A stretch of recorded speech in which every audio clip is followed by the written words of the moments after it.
Gusto mo bang maging financially independent? Ang mamuhay ng mayroong sapat na pera para sa inyong mga gastusin o di kaya ay magretiro nang hindi na kailangang umasa sa iyong pensyon at sa iba. Anong pwede mong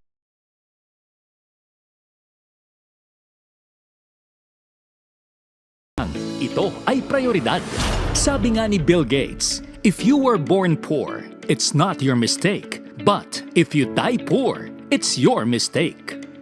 Pagkatapos ng sesyong ito, malalaman ninyo ang sekreto sa pag-iipon at pagbuo ng inyong kinabukasan. Malalaman nyo rin dito ang 6 na hakbang para makamit ang financial independence. Pagdating sa pagkamit ng seguridad para sa magandang kinabukasan, maraming mabubuting tao ang nabibigo. Matatalinong tao, masisipag na tao, mga kabataan at matatanda, pati na rin ang mga professional. Karamihan sa kanila ay nabibigo at nagre-retiro nang walang sapat na naiipon. Ang mga taong ito ay hindi ginustong mabigo. Nabigo sila dahil sa walang plano at sa hindi tamang pangangasiwa ng kanilang personal finances. Ang kulang sa kanila ay financial education. Narito ang 6 na hakbang para makamit ang financial independence. Lahat ay nagsisimula sa pagpaplano. Sa pagpaplano ng finances, may mga bagay na kailangan isaalang-alang. Ang income ay maaaring magmula sa sweldo, negosyo o investments. Alamin ang mga pinagmumulan ng inyong income, pati na rin ang paglabas at pagpasok ng inyong pera.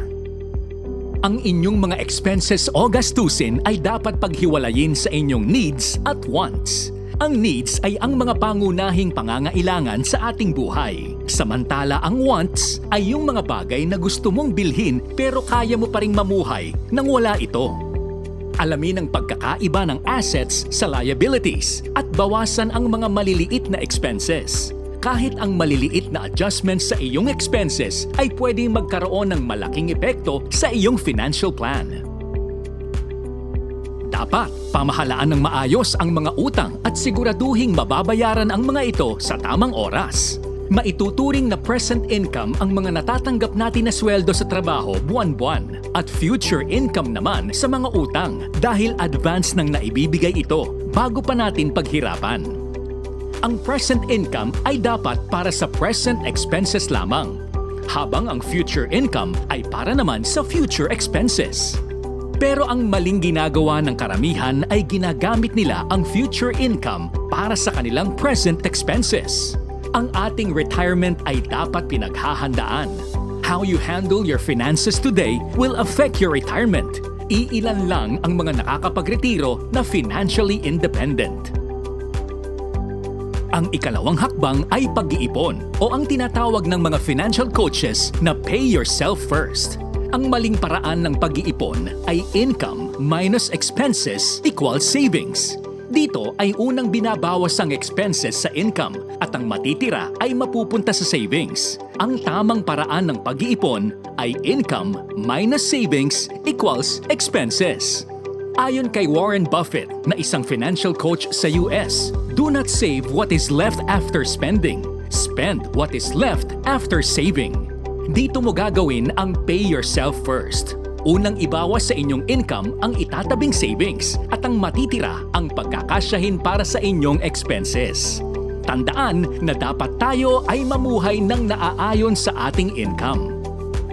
Ang ikatlong hakbang ay ang pag-invest. Ang ibig sabihin ng investment ay ang pera ang dapat magtatrabaho para sa iyo. Ginagamit mo ang iyong pera na aasahan mong magbibigay sa iyo ng extra income. Bago ka mag-invest, dapat mong ikonsidera ang epekto ng inflation. Upang mas maintindihan kung ano ang inflation, narito ang isang paglalarawan nito. Ang inflation ay ang pagbaba ng purchasing power o value ng pera habang ang mga bilihin ay patuloy na tumataas sa pagdaan ng panahon. Ito ay may epekto sa pagbabago ng cost of living. Ngayon na alam na natin kung ano ang inflation, magpunta na tayo sa investment. Maraming uri ng investment ang pwedeng gawin dito sa Pilipinas. Isa dito ang managed funds kung saan sila ang magmamanage ng iyong investment, katulad ng mga mutual funds sa pamamagitan ng inyong capital contribution. Mayroon ding government savings program na nagbibigay ng dividends na mas mataas ang interes kung ikukumpara sa ibang bangko. Nandyan din ang mga government banks kung saan pwedeng mag-time deposit na may mataas ding interest. Marami pang uri ng investment ang pwedeng gawin at iilan lamang sa mga ito ang mga halimbawang nabanggit. Lagi lamang tandaan na bago ka mag-invest, pag-aralan ito ng mabuti at alamin mo muna kung ano at paano ito patakbuhin. Ang ika-4 na hakbang ay ang pagbuo ng inyong solid financial foundation. Hindi ito nagagawa sa isang magdamag lang. Kailangan itong paglaanan ng oras, panahon, pagsisikap at pasensya. Tulad ng pagbuo ng isang bahay, dapat itong umpisahan mula sa ibaba. Siguraduhing tama at matibay ang paggawa nito. Ito ang mga kailangan upang makabuo ng solid financial foundation. Healthcare or health insurance, life protection or life insurance, manage, eliminate debt, emergency fund, investment. Sa pagbuo ng solid financial foundation, dapat meron kang health insurance na maaaring gamitin sa health o hospital expenses. Walang nakakaalam kung anong pwedeng mangyari sa hinaharap. Kung sakaling may mangyaring aksidente sa'yo o sa iyong pamilya, maiging mayroon kang health insurance. Ang ibang healthcare insurances ay may kasama ring life protection o life insurance. Parehong kailangan ang mga ito sa pagtatatag ng inyong financial foundation. Dahil ito naman ang maaaring gamitin kung sakaling may hindi inaasahang pagkawala ng buhay. Nagsisikap tayo upang mabigyan ng ating pamilya ng maginhawa o marangyang buhay. Pero kung may hindi ka nais-nais na mangyari, maaaring magdulot ito ng financial problem. Kaya maigi talaga kung may life protection o insurance para ang ating pamilya ay makatatanggap ng pera base sa ating insurance policy at maiwasang mahirapan sila sa kanilang finances.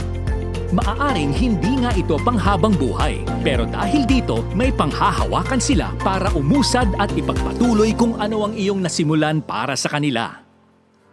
Kapag meron ka ng healthcare at life insurance sa iyong financial foundation, pwede mo nang pagtuunan ng pansin ang iyong mga utang.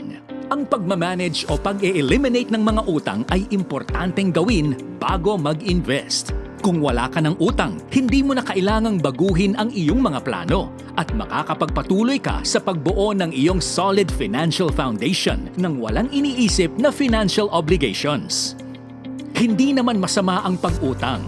Subalit, piliin ng mabuti at pag-aralan kung saan at kailan dapat mag-a-apply ng loan. Siguraduhin din na mailalaan natin ang inutang na pera sa mga bagay na pwede tayong magkaroon ng extra income at hindi sa pagbili ng luho o mga personal na kagamitan na hindi naman talaga natin kailangan. Susunod ay ang pagkakaroon ng emergency fund. Ito ay maaaring gamitin sa mga di inaasahang gastusin upang hindi na kailangang galawin pa ang pondo na nakalaan para sa ating investments. Sa pagkakataong ito, ating siguraduhin na natapos na ang iyong mga financial obligations. Ang dapat na halaga ng emergency fund ay katumbas ng iyong 3 hanggang 6 na buwan na sweldo. Sundin ang tamang paraan ng pag-iipon na income minus saving equals expenses upang mabuo ang inyong emergency fund. Sa paraang ito, kunin sa naitabing savings ang ilalaan para sa inyong emergency fund at unti-untiin itong buuin. Ito ang halimbawa kung paano hatiin ang inyong income sa savings at expenses. Tandaan, bago mag-ipon para sa inyong emergency fund, siguraduhing naayos na ang iyong mga utang.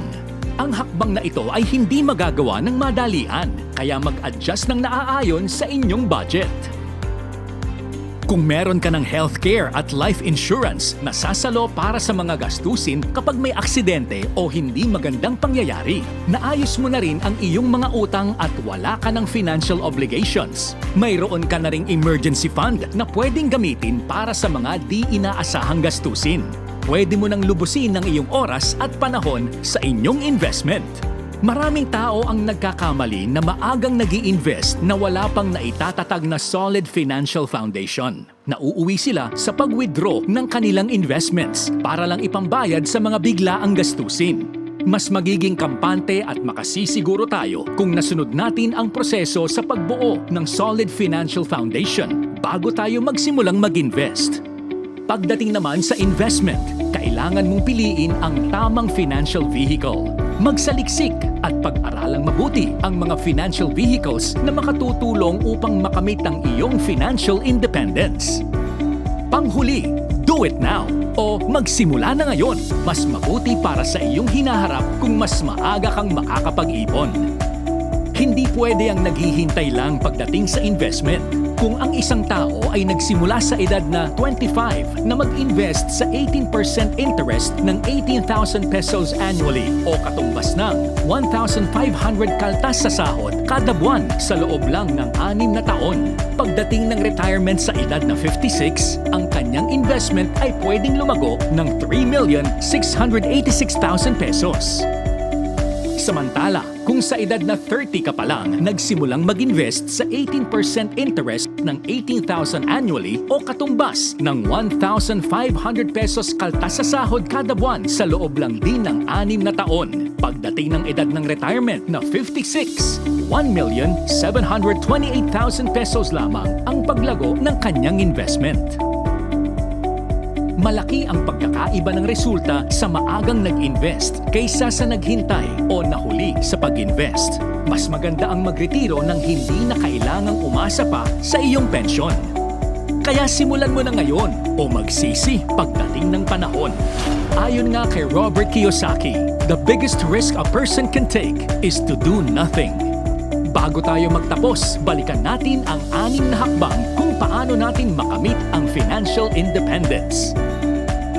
Plan, save, invest, pagbuo ng solid financial foundation, pagpili ng tamang financial vehicle, at magsimula na ngayon. Nagustuhan mo ba ang iyong natutunan? Kung oo, makakatulog ka ba ng mahimbing na alam mo ang tamang paraan kung paano mag-ipon samantala ang iyong mga kamag-anak o kasamahan ay hindi? Masaya ka ba na gumaganda ang iyong buhay samantalang sila ay nababaon sa utang? Be an advocate at ibahagi ang iyong mga natutunan. Ang kaalamang pangpinansyal na ito ay handog sa inyo ng PNP Finance Service.